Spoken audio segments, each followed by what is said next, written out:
disputes the connection. Facebook this morning is defending itself against accusations of political bias. An article posted Monday on the tech news site Gizmodo said Facebook workers suppressed conservative-leaning news stories in its trending section. Overnight, the social media giant denied the claims. Tom Stocky, who heads up the trending topics team, wrote this: "We take these reports extremely seriously. There are rigorous guidelines in place for the review team to ensure consistency and neutrality. These guidelines do not permit the suppression of political perspectives." Gizmodo technology editor, that's Michael Nunez, wrote the article and joins us at the table this morning to discuss.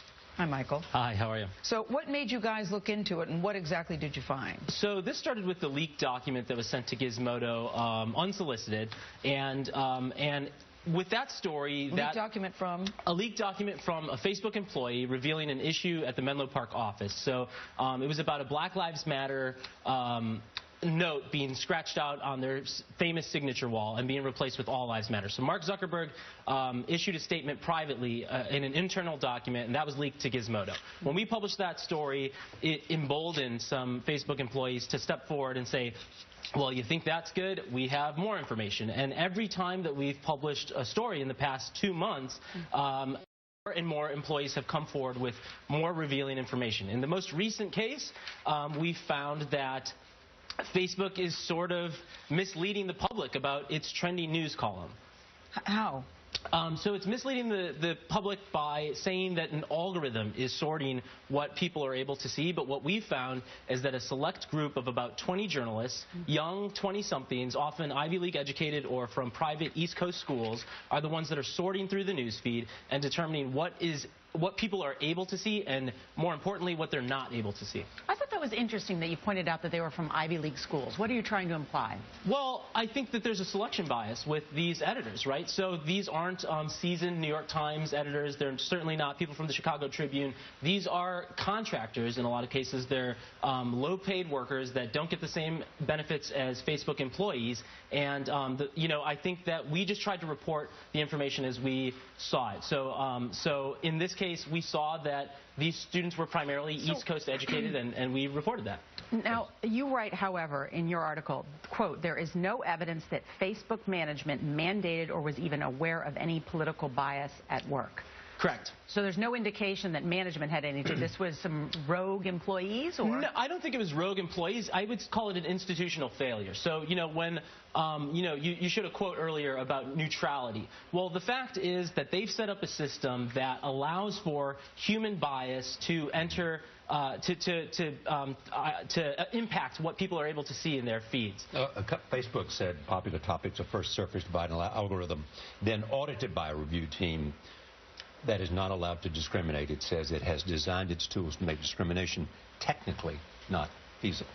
Well, I think certainly that they can say that as much as they want, but, the fact is that we have of them blacklisting, in a lot of cases, conservative news. And what's a particular story that they blacklisted? Well, so the CPAC conference, for instance, as that was going on, that was not allowed to trend in Facebook's trending news feed.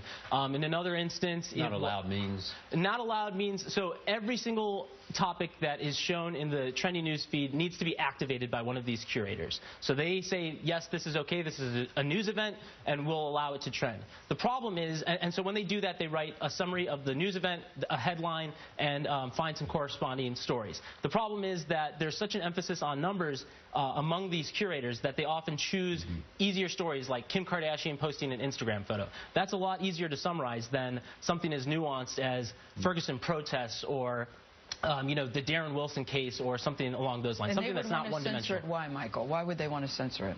I don't think that this was an intentional. I don't think it was an intentional bias that's at play here. I think this is just a system that they've place that allows people to inflate news, basically using something called an injection tool to force news into the trending topics, and also suppress news. So they can also blacklist news. And so, I think when we discovered that they were both artificially inflating, and also suppressing news, that calls into question the legitimacy of the trending topics entirely, right? These aren't exactly trending topics. They're being selected by an editorial board. For those viewers who don't know, tell us what Gizmodo is.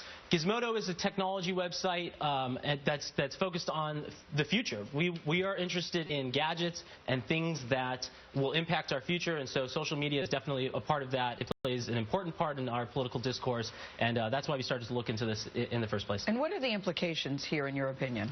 Well, the implications are huge. This isn't just a newspaper, right? There's nothing wrong with Facebook having an editorial board and choosing what the they are, but they need to be transparent about it, right? You can't call that a trending news section if these topics aren't legitimately trending in the first place. We found evidence of them populating the algorithm with topics that weren't trending on Facebook at all. So those are called external topics. So in several instances, we found them manufacturing trends, and have you reached out to them to talk to them? Yes, we have, and I think that's another telling sign. We gave them 3 days to respond to a series of questions about all of the facts listed in our story. They didn't respond to several emails and several phone calls. They still haven't. After we published the story, I tried calling them again and emailed, a series of their communications representatives. No one has gotten back to me, and to me, that was a very telling sign. Thank you, Michael.